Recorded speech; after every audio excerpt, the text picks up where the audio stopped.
Good morning students. हम लोग पारिस्थितिकी तंत्र के बारे में पढ़ रहे थे। उसमें हमने आपको जैविक और जैविक घटक के बारे में बताया था। ये प्रश्न देखिए, आप देख रहे होंगे 2006, 8, 13, 9, 14, 16 लगभग हर सन में ये आता है, प्रश्न आता है। पूरा नहीं तो इससे संबंधित शॉर्ट में या कहीं ना कहीं पूछा जाता है। तो ज़रा ध्यान से आप लोग पढ़ लीजिए। प्रश्नों को पहले अच्छे से समझा करिए।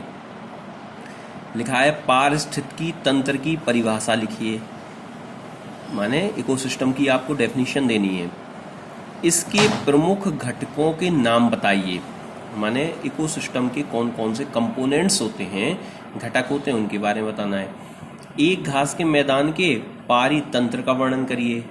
अब देखिए, ये आपके कई प्रकार के पारितंत्र होते हैं।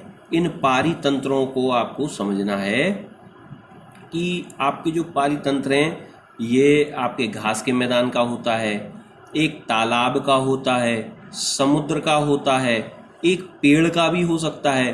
तो ये विभिन्न प्रकार के पूछते हैं, लेकिन सबसे इम्पोर्टेंट आपका घास के मैदान का ही होता है, यही ज़्यादातर आता है। और भी बड़ा शब्द देंगे, लेकिन घास के मैदान का आपका अधिकतर आता है। अथवा पारितंत्र से आप क्या समझते हैं? देखिए, पारिस्थितिकी तंत्र और पारितंत्र एक ही है, दोनों को इकोसिस्टम बोलते हैं। ये ग्रास इकोसिस्टम कहलाता है, एक घास के मैदान का। इसमें पाए जाने वाले जैविक घटकों, देखिए दो प्रकार के घटक हमने बताए थे, एक जैविक घटक, एक अजैविक घटक। तो यहाँ केवल जैविक घटकों के बारे में पूछ रहे हैं, अभी बताते हैं। दोनों घटक हम पढ़ाएंगे। पारिस्थितिकी तंत्र के जैवीय घटकों का वर्णन करिए। देखिए, फिर पूछा है इसके पारस्परिक संबंधों का जो है वर्णन रेखा चित्र द्वारा कीजिए। जल्दी से अपन समझ लेते हैं। वीडियो बहुत छोटे बन पाते हैं, 5-5 मिनट के, उससे ज़्यादा बनाओ, बड़े बनाओ तो फिर बहुत जाते नहीं हैं, तो समस्या हो जाती है। फ़ोन भी मेमोरी लगभग फुल हो जाती है, ये रहता है। तो स्थल मंडल, जनमंडल तथा वायुमंडल का वह क्षेत्र जिसमें जीवधारी रहते हैं जैव मंडल कहलाता है। बता दिया था आपको जैव मंडल क्या होता है, जिसमें जीवधारी रहते हैं। अब जीवधारी जलमंडल में भी रहते हैं, वायुमंडल में भी रहते हैं और स्थल मंडल में भी रहते हैं। जैव मंडल में पाए जाने वाले जैवीय यानी जो बायोटिक हैं यानी जीवित हैं, जैसे कि जंतु, पौधा, मनुष्य आदि।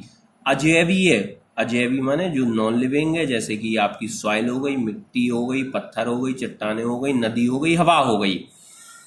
इन घटकों के पारस्परिक संबंधों का अध्ययन इकोसिस्टम यानी पारितंत्र में कहलाता है। हमने बताया था, कल आपको अच्छे से पढ़ा दिया, तो देख लेना। जैवी और जैवीय को मिला के पारितंत्र बनता है। पारितंत्र या पारिस्थितिकी तंत्र शब्द का सबसे पहले प्रयोग हमने ये भी बताया था, A.G. टांसले ने किया था 1935 में। जीव मंडल जिसमें जैविक, अजैविक अंश तथा भूगर्भीय, रासायनिक व भौगोलिक लक्षणों का सम्मिलित किया जाता है। ये आपको नहीं करना है, आप तो केवल ऊपर तक करिए, केवल यहाँ तक आपको करना है। टांसले ने किया था, बस सॉलिड लिखना है। पारिस्थितिकी तंत्र, फिर इसके बाद आ जाइए घटक, उनके कंपोनेंट्स ऑफ आपके इकोसिस्टम। हमने बताए थे दो प्रकार के घटक हैं, जैवीय घटक और अजैवीय घटक। जैवीय घटक समझ लीजिए, बायोटिक कंपोनेंट्स क्या होते हैं। पारिस्थितिकी तंत्र में 3 प्रकार के जैवीय घटक होते हैं। एक होता है आपका स्वपोषी, जिसे ऑटोट्रॉपिक कहते हैं। दूसरा है परपोषी, जिसे हेट्रोट्रॉपिक कहते हैं। और तीसरा है आपका अपघटक, जिसे डिकम्पोजर कहते हैं। नाम से ही समझ में आ रहा है आपको कि स्वपोषी क्या है। तो स्वपोषी, थोड़ा अपन ऐसे घुमा लें इसको तो अच्छे से दिखाई देगी। ये स्वपोषी क्या है? ऑटोट्रॉपिक कंपोनेंट, यानी स्वपोषी घटक हरे पादप होते हैं। ध्यान रखिएगा, फोटो हम भेज देंगे, आप केवल अभी समझ लीजिए। ये हरे पादप होते हैं, माने जो अपना भोजन स्वयं बनाते हैं। ये सौर ऊर्जा तथा क्लोरोफिल की उपस्थिति में प्रकाश संश्लेषण की क्रिया द्वारा कार्बनिक भोज्य पदार्थों का संश्लेषण करते हैं। हरे पादप उत्पादक भी कहलाते हैं, यानी हरे पादपों को उत्पादक या प्रोड्यूसर भी कहा जाता है। हरे पौधों में संचित खाद्य पदार्थ दूसरे जीवों का जो है भोजन होते हैं। हरे पौधों में कार्बनिक भोज्य पदार्थ खाद्य श्रृंखला के माध्यम से अन्य जीवधारियों को उपलब्ध होता है। ध्यान रखिएगा। तो प्रोड्यूसर कौन हो गए? ऑटोट्रॉपिक कौन हो गए? ऑटो मीन्स स्वयं, यानी जो अपना भोजन स्वयं बनाए, और इनको प्रोड्यूसर भी बोलते हैं। अब आ जाओ बेटा हेट्रोट्रॉपिक कंपोनेंट, परपोषी घटक कौन से होते हैं?